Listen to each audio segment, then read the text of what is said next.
Los discretos encantos del mercado.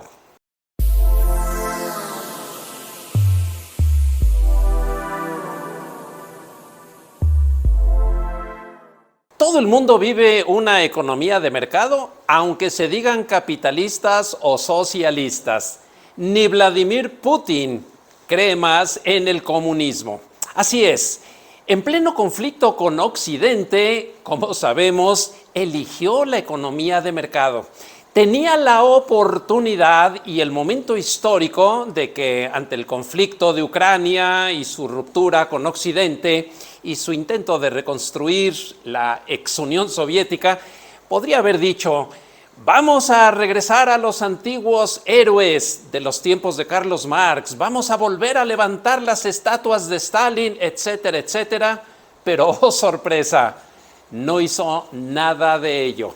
Prefirió continuar con la economía de mercado y la simbólica salida de McDonald's de Rusia, sustituida por un empresario de ellos mismos que decidió tomar los locales y crear su propia marca rusa, nos demuestra que aún en toda esta vorágine de cambios, la economía de mercado seguirá reinando. ¿Qué pasó en Rusia?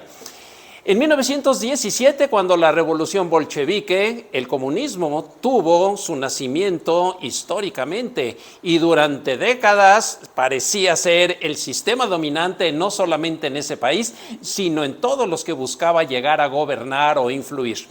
Pero llegaría la perestroika con Mikhail Gorbachev, quien afirmó y cambió la historia del mundo al afirmar: en el comunismo se indicaba de cada quien de acuerdo a su trabajo, dar a cada quien según sus necesidades.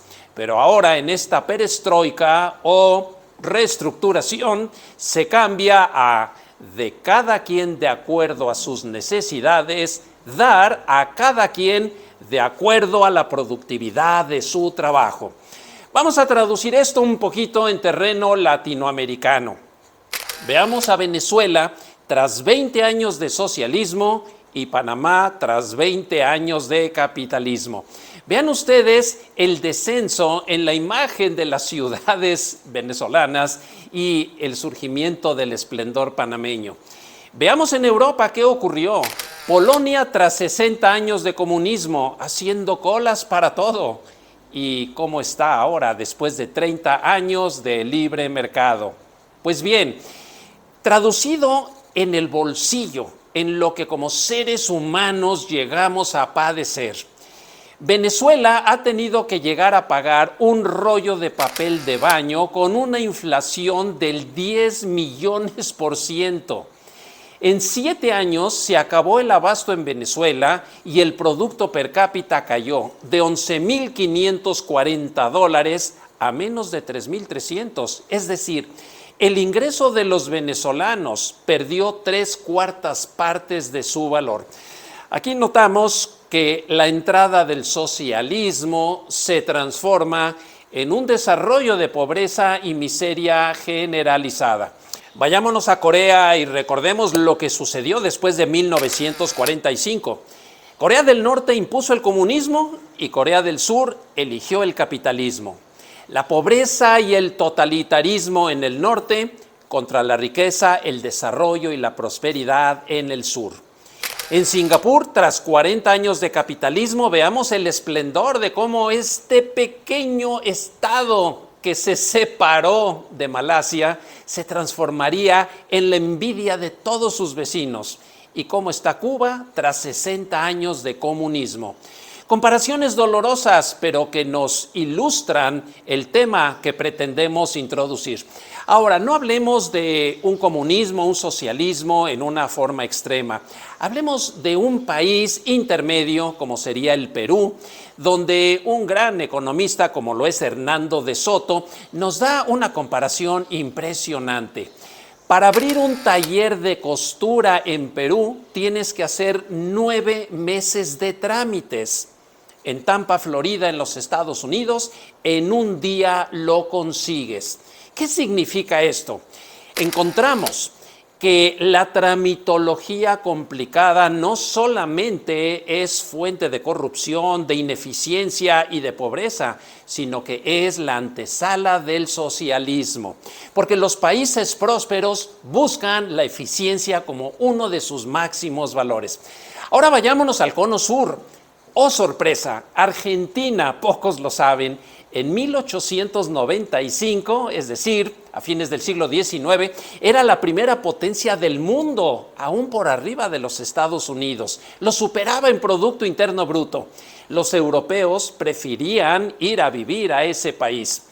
Pero después de la Segunda Guerra Mundial, cuando entró Juan Domingo Perón, empezó el populismo y la economía se vino a pique para nunca más volverse a levantar. Notemos en esta gráfica cómo, habiendo tenido el mismo nivel de vida que Australia, Argentina, a partir del peronismo, inició su decadencia. ¿Por qué Argentina no puede sobrevivir económicamente de una forma sana?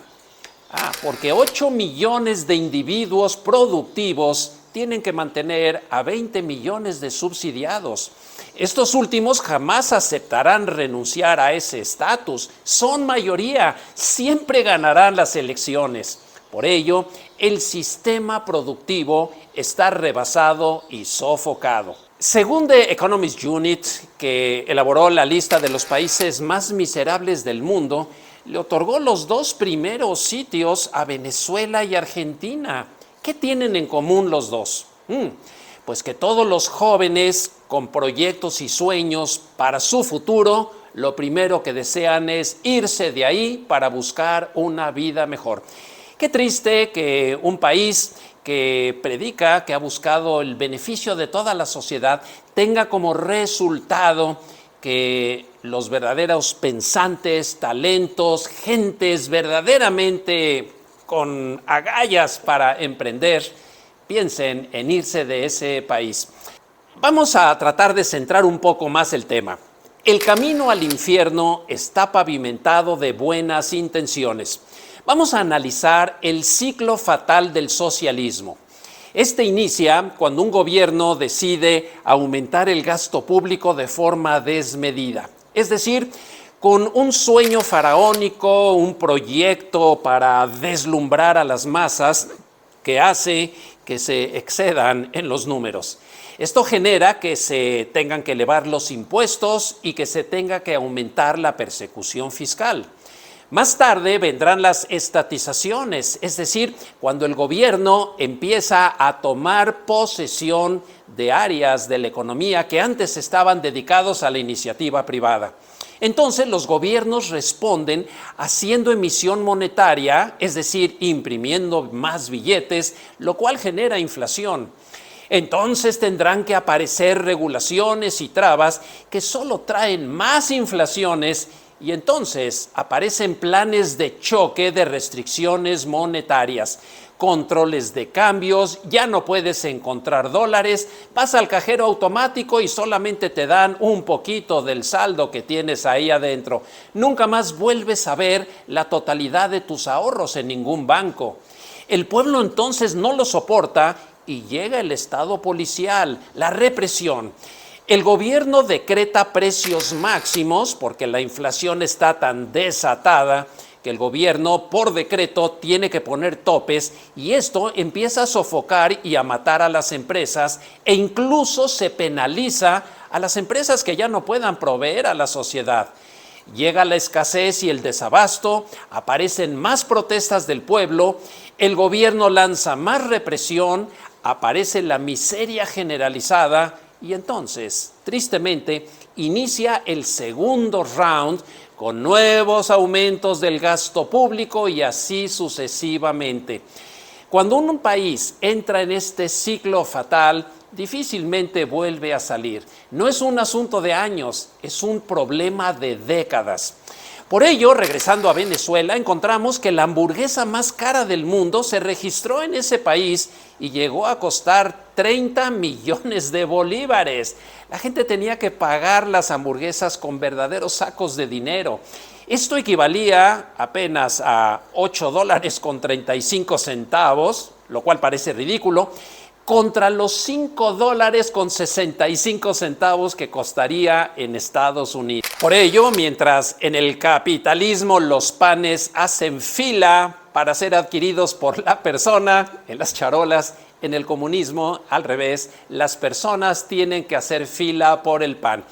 Podríamos dar un elemento muy gráfico y concreto. El socialismo y más aún el comunismo se caracteriza por tener que despertar la vocación en los habitantes a hacer cola para todo, para comprar un litro de leche, para adquirir un pan, para cualquier cosa por simple que parezca, hay que irse a formar desde las 4 de la mañana, además con la incertidumbre de que cuando abra el local y llegues por fin al sitio de la compra, esta ya se haya agotado.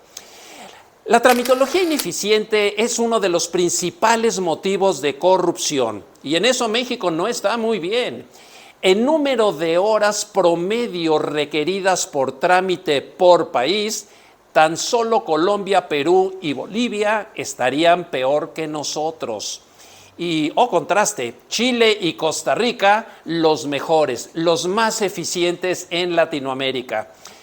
¿Quieres poder analizar la eficiencia de un gobierno o la veracidad de su sistema? Analiza la eficiencia en sus trámites. Por ello, Milton Friedman, uno de los grandes pensadores, por cierto, Premio Nobel de Economía por la Universidad de Chicago, autor de Libertad de Elegir, alguna vez afirmó: denle a un gobierno a administrar el desierto del Sahara y en 5 años habrá déficit de arena. Parece broma, pero es verdad. En el libre mercado, el consumidor es el rey.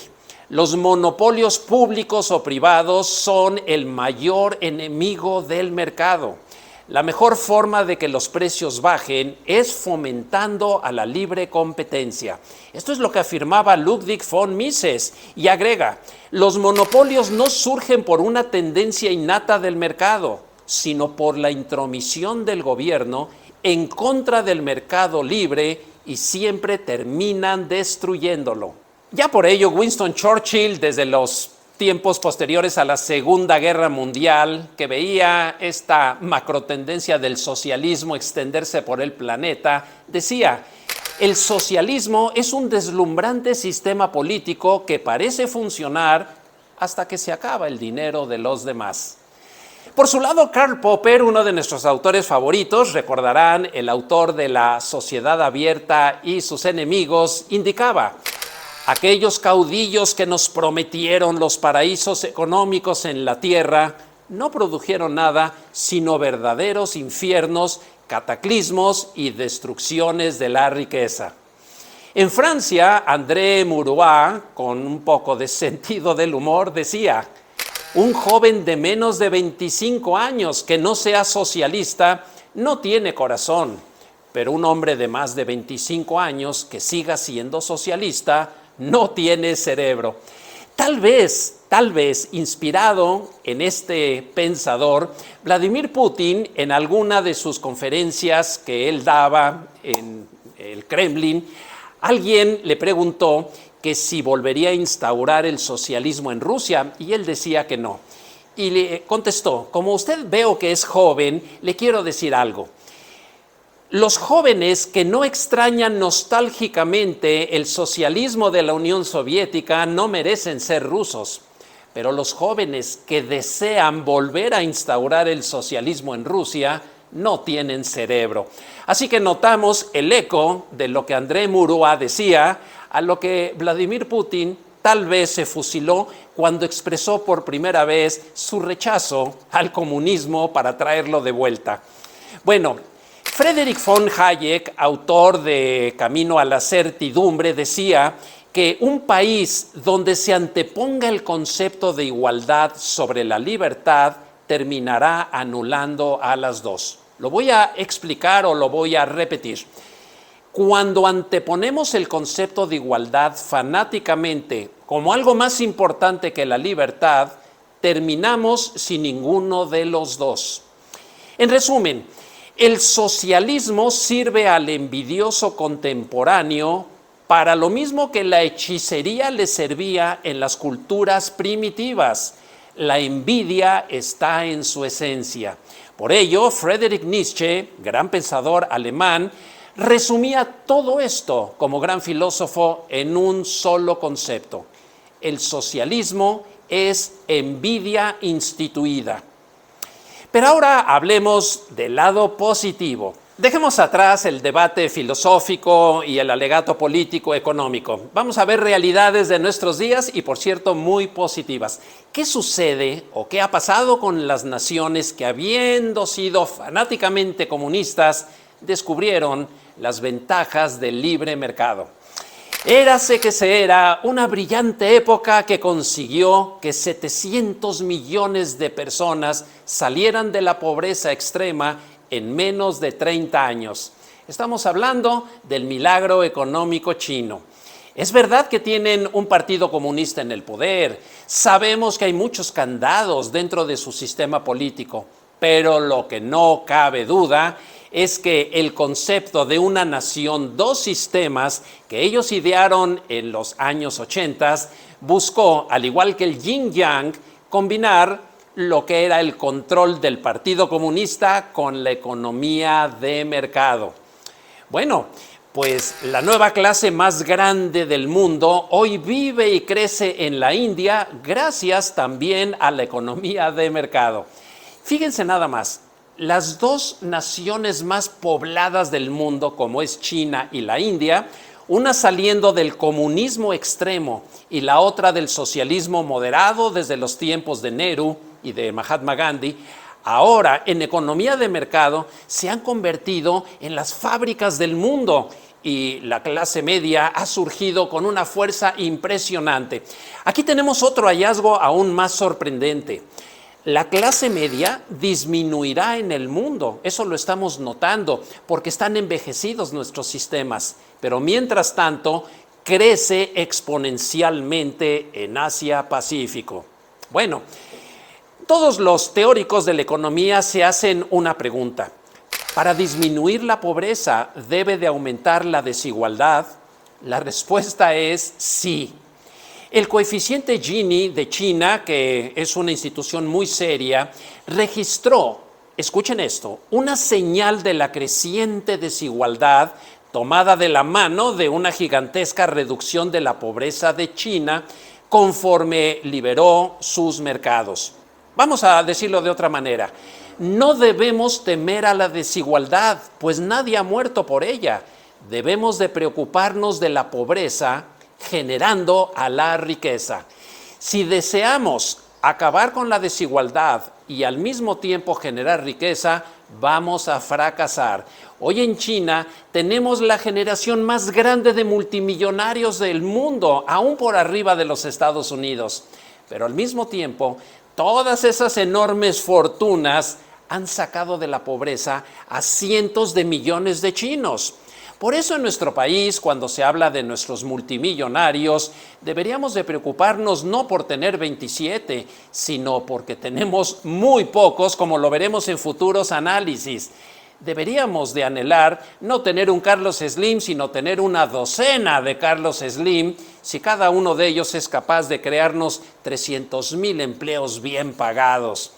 Pues bien, la India logró el mayor milagro económico en la historia del mundo y rebasó en menos de 30 años a Inglaterra, que había sido la potencia colonial que la tuvo sojuzgada por tantos años.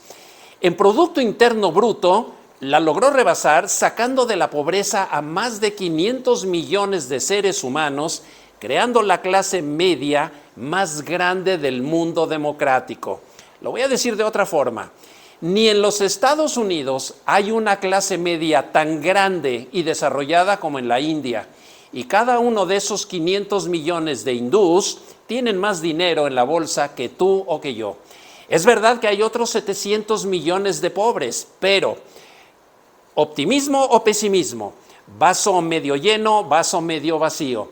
Vamos a centrarnos en esos que todavía son pobres o vamos a ver optimistamente que si todos estos 500 millones lograron vencer a la pobreza, ellos podrán rescatar a sus conciudadanos en los próximos años bajo la predicción de Bill Gates, que afirma que dentro de 30 años ya no habrá más pobres en el mundo. Un concepto tan optimista que la mayoría de los especialistas lo rechazan y que lo dejamos como otro tema de debate. Pero ahora veamos el milagro económico de nuestros días. Un país que, por cierto, vamos a ir a visitar, Vietnam. Después de un ciclo de intervenciones y guerras, y además de haber instituido un comunismo feroz, es decir, más de 100 años de economía centralmente planificada, deciden de pronto cambiar todo e ingresar a la economía de mercado con una política que en idioma vietnamita se dice Doi Moi y que abarcó 3 puntos: liberalización del comercio, facilitación total para hacer negocio y fuerte, tremenda inversión en capital humano por parte del gobierno. Resultado: crecimiento de su economía 30 veces y 7% de crecimiento anual del Producto Interno Bruto sostenido. En Vietnam, al igual que en Camboya, Laos y docenas de países africanos, que sería interminable mencionarlos a todos, que vivían una economía central planificada, llegaron a la conclusión de que la economía de mercado era el futuro, máxime que ahora todas las naciones africanas se han decidido unir en un mercado común africano, que si no hubieran liberalizado el comercio, jamás podrían haberlo logrado. Pero ahora, amigas y amigos, estamos en la puerta del moderno milagro económico de África. Así que todos ellos vivieron el siguiente dilema marxista, regresando a la esencia y al inicio de este tema. En el marxismo, si no tenías trabajo, sufrías desempleo. Si tenías trabajo, sufrías explotación. Si emprendías, te volvías explotador y oligarca. Pero desesperados de ellos decidieron cambiar al modo economía de mercado y concluyeron: hoy en día, si no tienes trabajo, te autoempleas. Si tienes trabajo, te desarrollas, te haces más productivo o te buscas uno mejor. Pero si emprendes, contribuyes a la sociedad. Empezando a concluir y en resumen, lo que debemos de cuidar es la libertad económica, y para ello hay que conocer sus 7 componentes, amigas y amigos, que esto es el tema central de este video. Conozcámoslo. Derecho de propiedad, reglas de competencia, libre comercio, Estado de Derecho, gobierno que respeta Constitución, libre flujo de capitales y moneda sólida. Los voy a repetir. Estos 7 elementos que tengo aquí a mis espaldas son la clave de la libertad económica. Derecho de propiedad, reglas de competencia, libre comercio, Estado de Derecho, gobierno que respeta Constitución, libre flujo de capitales y moneda sólida. Estos son los 7 elementos no negociables de cualquier economía seria de mercado. Luchar por cuidar estos 7 ingredientes es el objetivo de este seminario, y solo así podremos seguir disfrutando de los discretos encantos del mercado. Conclusiones. El problema más grande de nuestro tiempo es la ignorancia financiera. Ser un analfabeta económico puede conducir a generar grandes catástrofes mundiales. Entender el mercado significa que los precios no deben de ser determinados por la suma de los costos laborales o por el esfuerzo humano que ahí se concentró, sino por lo que los clientes están dispuestos a pagar en los mercados libres, y que uno de los bienes más preciados de nuestra sociedad es la libertad de elegir. Por ello, concluiríamos en lo que alguna vez señaló von Mises: a los niños, antes de enseñarles a leer, deberíamos de enseñarles economía. Soy Alex Márquez, y si les gustó este video, vamos a discutirlo, a compartirlo con todas las personas que siempre están queriendo presentar nuevos modelos económicos pero que se olvidan en sus conversaciones que lo más importante es la libertad de mercado. Porque mientras la tengamos, podemos jugar a cualquier otro esquema, pero lo esencial lo seguiremos teniendo. Déjanos tus comentarios, suscríbete a nuestro canal, si te gustó, danos like y lo más importante, acompáñanos en el próximo.